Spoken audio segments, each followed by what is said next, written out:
जरा सोचिए, एक खामोश पहाड़ी, एक सूखी बंजर रिज, और उसके नीचे 1906 की सर्दियों में कुछ कोल माइनर्स को ऐसा खाली कमरा मिला जो खाली नहीं था। उस कमरे की हवा बासी थी, जैसे सदियों से किसी ने छुआ ही ना हो। लेकिन जब उन्होंने कान लगाया, जमीन नीचे से धड़क रही थी, मानो कोई या कुछ पत्थरों के अंदर जिंदा था। और जब पहली बार उन्होंने उस जीव की सांस सुनी, उन्हें समझ आ गया कि उस रात पहाड़ी के नीचे कोई सो नहीं रहा था।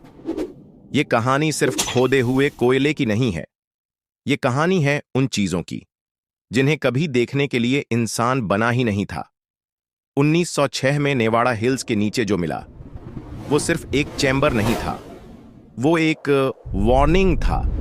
उस जगह का नाम आज किसी नक्शे में नहीं मिलता।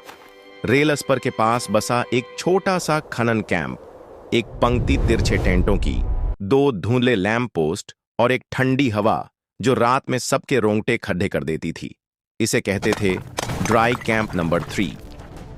ये कैंप जितना साधारण दिखता था, उसका अतीत उतना ही दबा हुआ था, जैसे वो खुद भी नहीं चाहता था कि कोई उसके अंदर झांके।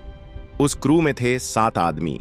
कॉनेली, लंबा, शांत लेकिन अंदर से बेचैन अल्वारेज, जिसने पहले दिन ही कहा था, इस कोल की गंध सामान्य नहीं है। स्पैरो, 16 साल का लड़का जिसने 18 साल का झूठ बोलकर नौकरी पाई थी। वॉर्ड ब्रदर्स, चुप रहकर काम करने वाले।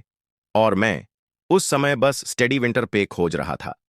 पहले कुछ दिनों तक सब सामान्य था, कोल काटना, काट्स धकेलना और लंबी शामें स्टोव के पास बैठकर बिताना। लेकिन फिर पिकैक्स की आवाज बदल गई और वहीं से सब बर्बाद होना शुरू हुआ। हम रिज के अंदर लगभग 100 यार्ड्स उतर चुके थे। हवा भारी थी, नमी हर सांस में घुस रही थी, लैंप की रोशनी बहुत कम पड़ रही थी। और तभी मेरी पिक ने एक अलग खोखली आवाज दी, टुक टुक टुक, जैसे पत्थर के अंदर खाली जगह हो। हम सब रुक गए।